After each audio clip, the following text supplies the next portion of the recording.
मित्रांनो, question tag भाग 2 बघणार आहोत आपण. कोणता बघणार आहोत? Question tag QUESTION question tag भाग 2 आपण आता बघूया. याच्या अगोदरच्या लेक्चर मध्ये आपण जनरल रूल्स बघितले. आता आपण स्पेशल रूल्स बघूया. पहिला रूल आहे, जर वाक्याच्या सुरुवातीस जर नाम असेल, जर वाक्याच्या सुरुवातीस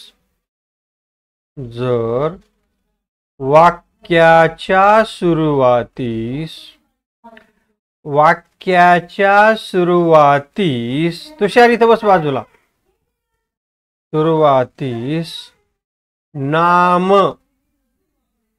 असेल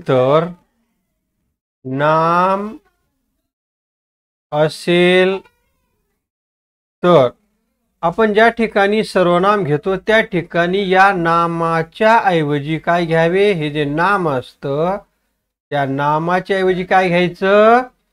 सर्वनाम. काय घ्यायचं? सर्वनाम. काय घेणार? सर्वनाम. आणि मग आता आपण उदाहरण बघूया त्या नियमावर आधारित. ह्या चला, फॉर एक्झाम्पल घेऊया. एक, Ram is on the road. Ram is on the road. आता याचं क्वेश्चन टॅग काय होईल बरं?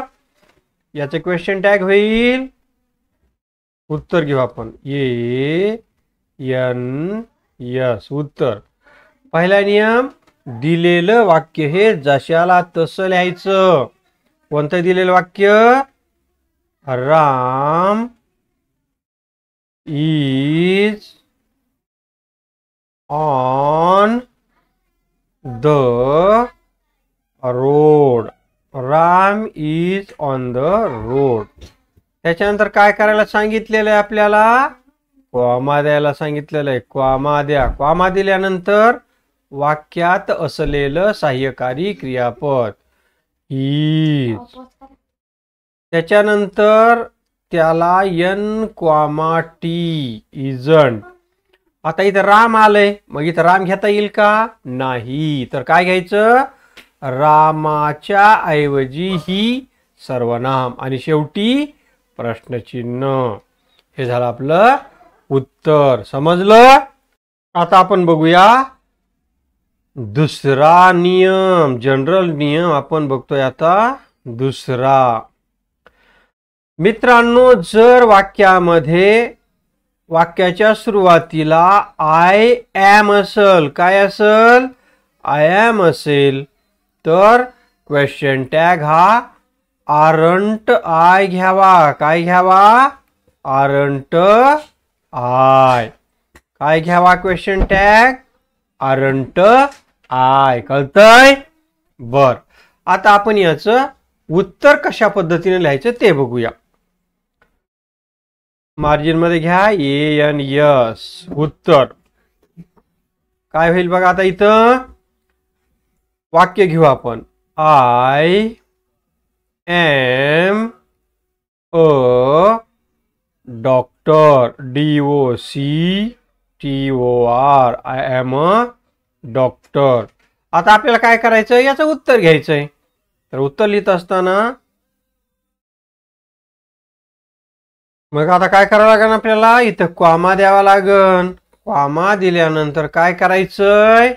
वाक्यामध्ये जर सुरुवातीला आय एम आलं तर क्वेश्चन टॅग मध्ये कॉमा दिल्यानंतर काय करायचं? आरंट आय घ्यायचं. काय घ्यायचं? Aren't I. कळालं? आरंट आय घ्यायचं. आता याच्यानंतर पुढचा नियम बघूया आपण. तिसरा नियम बघूया. जर वाक्याच्या सुरुवातीला लेटस लेट्स असं आलं तर क्वेश्चन टॅग काय घ्यायचा? शल वी काय घ्यायचा क्वेश्चन टॅग शल वी काय घ्यायचा क्वेश्चन टॅग शल वी. तर आपण आता याचं उत्तर बघूया. यस उत्तर काय होईल आपण वाक्य घेऊ.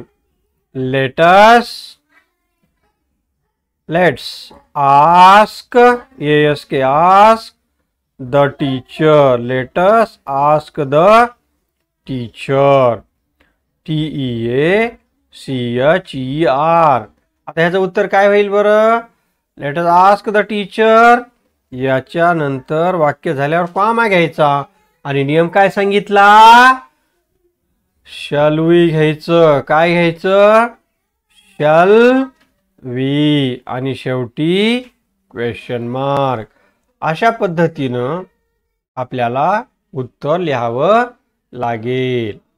चला आता पुढचं वाक्य म्हणजे नियमच बघूया. नियम नंबर 4. मित्रांनो जर वाक्यामध्ये विल असेल तर याचं नकारार्थी करताना विल अधिक नॉट बरोबर काय घ्यायचं ओंट WONT ओंट घ्यावे. समजलं. तर आपण कसं ते बघू. आता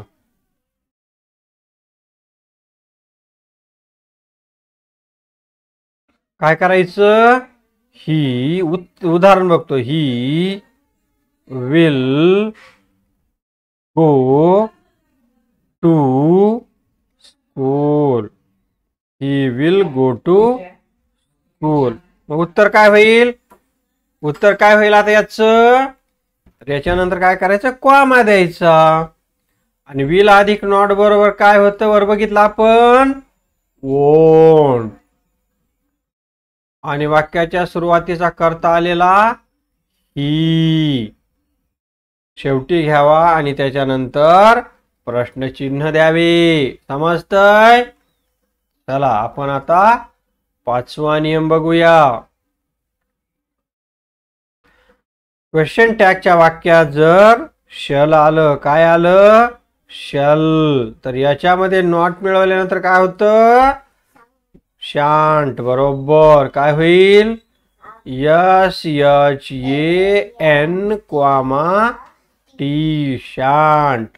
मग आता उत्तर लिहिताना काय करायचं तर उत्तर लिहिताना शल अधिक नॉट शांत होत असतं.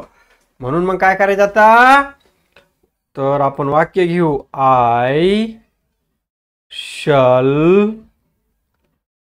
Read a book. I shall read a book. आता याचं उत्तर लिहिताना काय करायचंय वाक्य लिहून झाल्यावर कॉमा द्यावा.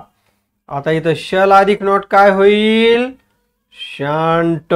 शल अधिक नॉट बरोबर शांत आणि वाक्याच्या सुरुवातीस असलेलं सर्वनाम शेवटी आणि त्याच्यानंतर प्रश्नचिन्ह. चला आता त्याच्यानंतर आपण बघूया पुढचा नियम.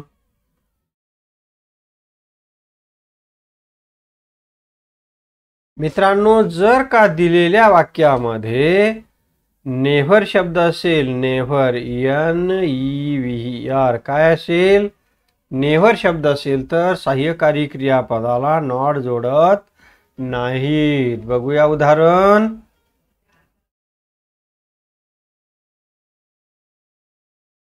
ANS he is never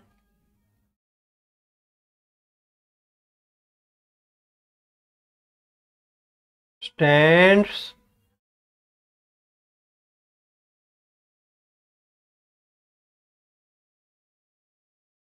near. He never is नाही येणार. He never stands near.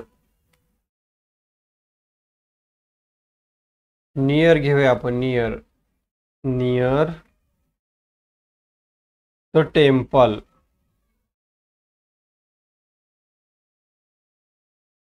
Simple. मग याचं उत्तर काय होईल?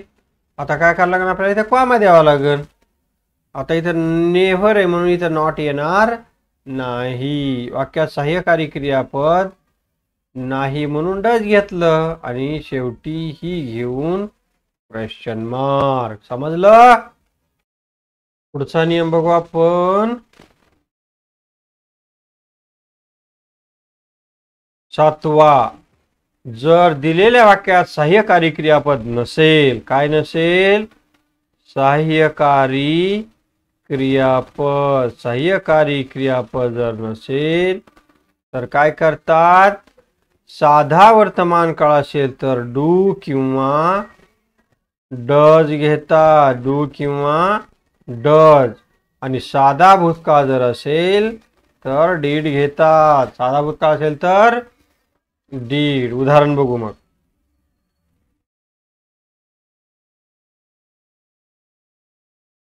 उदाहरण बघूया.